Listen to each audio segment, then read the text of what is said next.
ये हमारी मांग भी थी आप लोगों के माध्यम से कि हमें 2 मंत्री पद चाहिए। वो लोग मुख्यमंत्री पद का ऑफर दे रहे थे, लेकिन आप जानते हैं बहुत पहले भी हमने ये बात कही है कि जीतन मांझी गरीब हो सकता है लेकिन बेईमान नहीं है।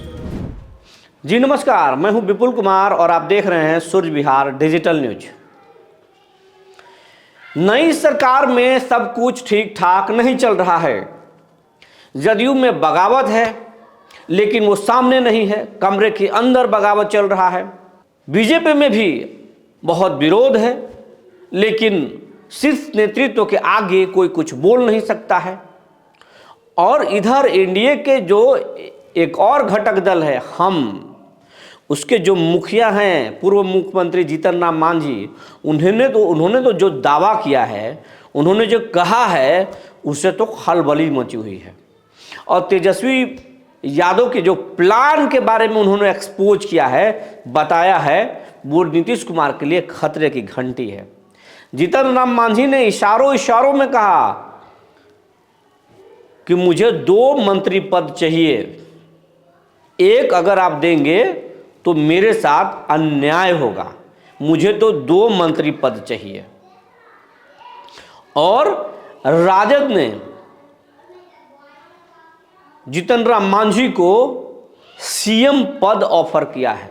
आप समझ लीजिए, अगर सीएम जीतन राम मांझी की बात में अगर दम है तो आप मान लीजिए कि आने वाला वक्त में जदयू टूट सकता है और एनडीए की सरकार गिर सकती है। जब राजद हमको, जीतन राम मांझी को सीएम पद ऑफर कर सकता है, तो जेडीयू को तोड़ने के लिए क्या कर सकता है। तो इस तरीके का खिचड़ी बिहार में पक रहा है। तो जीतन राम मांझी क्या कुछ कहते हैं, आप खुद इस वीडियो में सुन लीजिए और आप समझ लीजिए कि बिहार में क्या होने वाला है।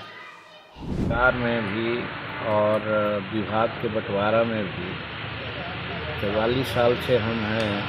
हमको ऐसा लगा कि जब मंत्रिमंडल का विस्तार हुआ या बना है तो सुबह में या दिन में कोच होता था और शाम में बंटवारा हो जाता था विभाग। इस बार न होना हमको भी कहीं न कहीं कुछ लग रहा है कि आखिर क्या बात। और जहाँ तक विस्तार का सवाल है, मुख्यमंत्री ने कहा था कि 1-2 रोज के अंदर ही हम विस्तार कर देंगे। तो 2 घटक 3 घटक हैं इसमें, भाजपा हैं, हम लोग हैं, जदयू है। तो जदयू की तरफ से तो कोई नहीं है जैसा समझ में आया है।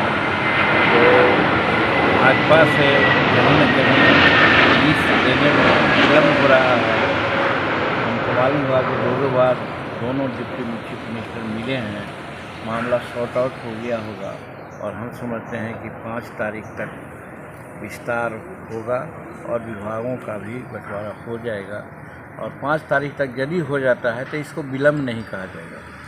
मांझी जी, ये हमारी मांग भी थी आप लोगों के माध्यम से कि हमें 2 मंत्री पद चाहिए।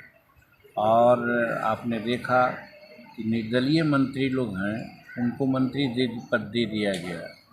ठीक है, एक भारतीय जनता जदयू में मिल गए हैं, उनको मिला या मिलेगा, लेकिन निर्दलीय विधायक हैं उनको मिला और मनचाहा विभाग भी मिलने की बात चल रही है। तो वैसी परिस्थिति में हमारा क्लेम मजबूत होता है और हमने मांग किया था। और बात भी सही है कि मगध क्षेत्र एक तरफ शेड्यूल कास्ट की बहुलता है तो दूसरे तरफ सवर्णों में भी कदावर नेता की आवश्यकता है। और सवर्णों में कदावर नेता हमारे पास हैं अनिल सिंह, 4 बार विधायक रहे हैं, मंत्री रहे हैं, उन पर किसी प्रकार का आरोप नहीं रहा है। तो वैसी परिस्थिति में हमने मांग की थी कि 2 दीजिए। और इस पर हम नित्यानंद राय जी से बात किया है और अमित शाह जी से भी बात किया। हालांकि अमित शाह जी ने अपने थोड़ा सा उसमें बोले कि थोड़ा मुश्किल लगता है, लेकिन हम समझते हैं कि वो मुश्किल को आसान करना हमारे अमित शाह जी के लिए कोई बड़ी बात नहीं है। इसलिए आज जब पूछ रहे हैं तो पुनः मैं अपनी बात को दोहराता हूँ कि हिंदुस्तानी अवाम मोर्चा सेकुलर को 2 मंत्री पद मिलना चाहिए और सामाजिक सामंजस्य के लिए भी मगध में एक शेड्यूल कास्ट को मिला है तो एक सवर्ण को भी मिलना चाहिए, ताकि सवर्णों का वोट कंप्लीमेंट होकर के हम लोग को मिले। इसलिए हमारी मांग है। तो 5 तारीख को होगा विस्तार। मैं तो समझता हूँ कि आपके माध्यम से अगर ये बात हो रही है तो उनके कानों में जाएगी। हालांकि हम मुख्यमंत्री से भी बात किया है और फिर नित्यानंद राय जी से बात किया है जो कोऑर्डिनेटर थे, और अमित शाह जी से भी बात किया है।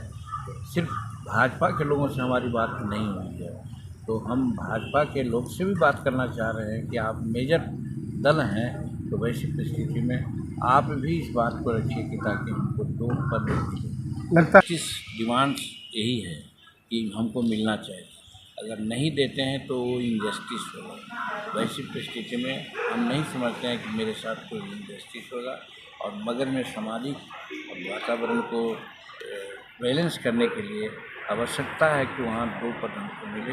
एक शेड्यूल कास्ट का मिला है तो एक सवर्ण को मिला है। महागठबंधन से भी काफ़ी देखिए, डायरेक्ट बात हमसे नहीं हुई, लेकिन हमारे परिवार वालों तक के से पूरी बात हुई।